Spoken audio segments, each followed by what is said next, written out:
Halo, bertemu kembali dengan saya dalam pelajaran IPS kelas 4 tema 6. Kali ini kita akan melihat kembali tentang sumber daya alam bersama saya, Pak Pram. Berada di daerah tropis membuat wilayah Indonesia dapat ditemui berbagai macam tanaman pertanian dan tanaman perkebunan. Lingkungan dan tanaman budidaya yang sesuai. Di daerah pantai dengan ciri-ciri berbatasan laut dan daratan suhunya panas, maka tanaman budidaya yang dapat dikembangkan antara lain kelapa, rumput laut, bakau, dan sebagainya. Di dataran rendah dengan ketinggian antara 0 sampai 200 meter di atas permukaan laut, suhu udaranya relatif panas. Tanaman budidaya yang dapat dikembangkan antara lain padi, kelapa sawit, mangga, pisang, kangkung, bayam, dan sebagainya. Di dataran tinggi dengan ketinggian antara 200 hingga 600 meter di atas permukaan laut, suhu udaranya dingin. Tanaman budidaya yang dapat dikembangkan di dataran tinggi, misalnya kopi, apel, stroberi, anggur, teh, kakao, dan sebagainya. Di daerah pegunungan, ketinggiannya lebih dari 600 meter di atas permukaan laut, suhu udara sangat dingin, dan tanaman budidaya yang cocok dikembangkan di daerah pegunungan antara lain teh, sawi, kol, kina, tomat, wortel, pinus, dan sebagainya. Bagaimana hubungan lingkungan dengan mata pencarian penduduk? Tentu sangat terkait erat ya. Di daerah pantai dengan potensi sumber daya alam berupa ikan, udang, lobster, terumbu karang, kerang, rumput laut, tanaman kelapa, bakau, memiliki keindahan alam pantai, juga keindahan pemandangan bawah laut, dan masih banyak lagi potensi sumber daya alam di sana. Maka mata pencaharian yang dapat dikembangkan di daerah pantai antara lain nelayan, petani rumput laut, petani garam, petani mutiara, peternak udang, peternak lobster, pedagang ikan, pedagang lobster, perambu wisata, pengusaha penginapan, dan sebagainya.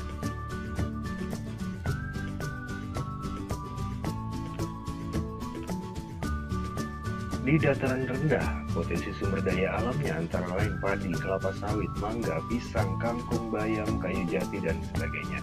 Maka mata pencaharian yang dapat dikembangkan oleh masyarakat di daerah dataran rendah antara lain menjadi petani padi, penggarap sawah, petani kelapa sawit, peternak, pedagang beras, pedagang buah-buahan dan sayuran, perajin, buruh atau karyawan.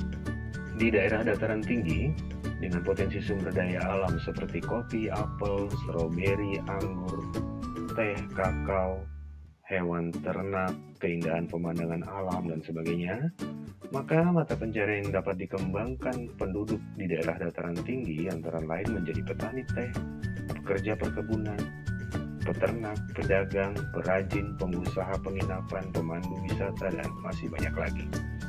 Di daerah pegunungan dengan potensi sumber daya alam teh, sawi, kol, kina, tomat, wortel, pinus, pemandangan yang indah dan kesejukan udara, maka mata pencaharian yang dapat dikembangkan di daerah pegunungan antara lain petani teh, pekerja perkebunan, peternak, pedagang, perajin, pengusaha penginapan, pemandu wisata, dan sebagainya. Sumber daya alam di Indonesia, potensi kekayaan alam yang dapat dipergunakan untuk memenuhi kebutuhan dan kesejahteraan masyarakat disebut sebagai sumber daya alam atau disingkat SDA. Berdasarkan ketersediaannya di alam, tentu kalian masih ingat SDA dapat dibedakan menjadi sumber daya alam yang dapat diperbarui, artinya sumber daya alam yang tidak dapat habis meskipun dipergunakan terus-menerus, misalnya cahaya matahari, air, tanah, angin, hewan, dan tumbuhan. Dan yang kedua adalah sumber daya alam yang tak dapat diperbarui, yaitu sumber daya alam yang dapat habis apabila dipergunakan terus-menerus, misalnya barang-barang tambang seperti minyak bumi, emas, batu bara, timah, boksit, nikel, dan sebagainya. Contoh pemanfaatannya: angin untuk pembangkit listrik tenaga bayu, kemudian ada cahaya matahari, pembangkit listrik tenaga surya, air, pembangkit listrik tenaga air. Tentu saja masih banyak manfaat yang lain dari angin, matahari, dan air ya. Kemudian juga pemanfaatan hewan, misalnya ayam diambil telur dan dagingnya untuk dikonsumsi oleh manusia. Lalu sapi diambil daging, susu, kulit, dan tenaganya. Kambing dimanfaatkan oleh manusia, daging, susu, dan kulitnya. Kulitnya untuk apa ya? Kulit sapi dan kulit kambing ternyata bisa dibuat kerajinan. Kuda, keledai, ini adalah contoh hewan yang dimanfaatkan tenaganya oleh manusia. Selanjutnya, pemanfaatan tumbuhan. Tumbuhan dapat dimanfaatkan sebagai bahan makanan dan minuman.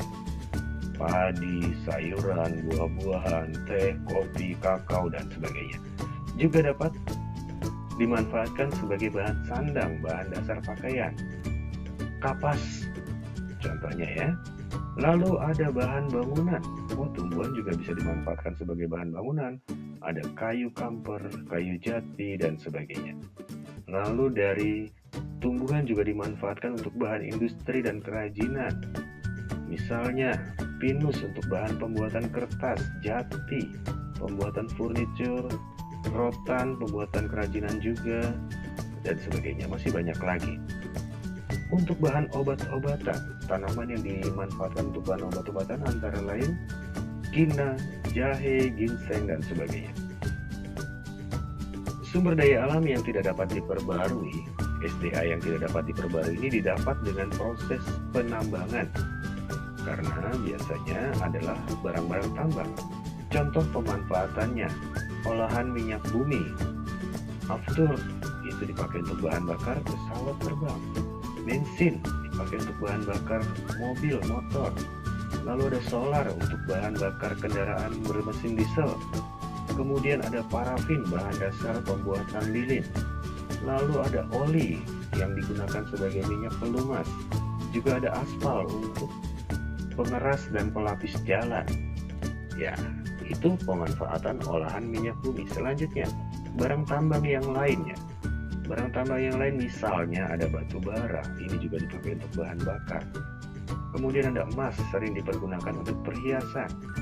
Lalu ada nikel. Nikel ini adalah pelapis besi agar tidak mudah berkarat. Bauksit. Bauksit dipergunakan sebagai bahan dasar pembuatan aluminium.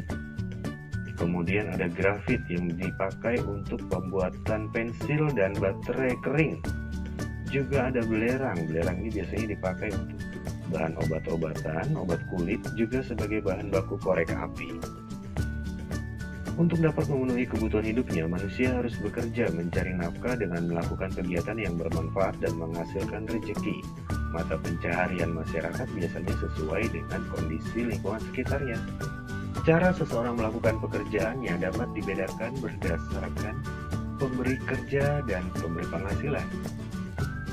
Yang pertama, sebagai aparatur sipil negara, ASN dan TNI Polri.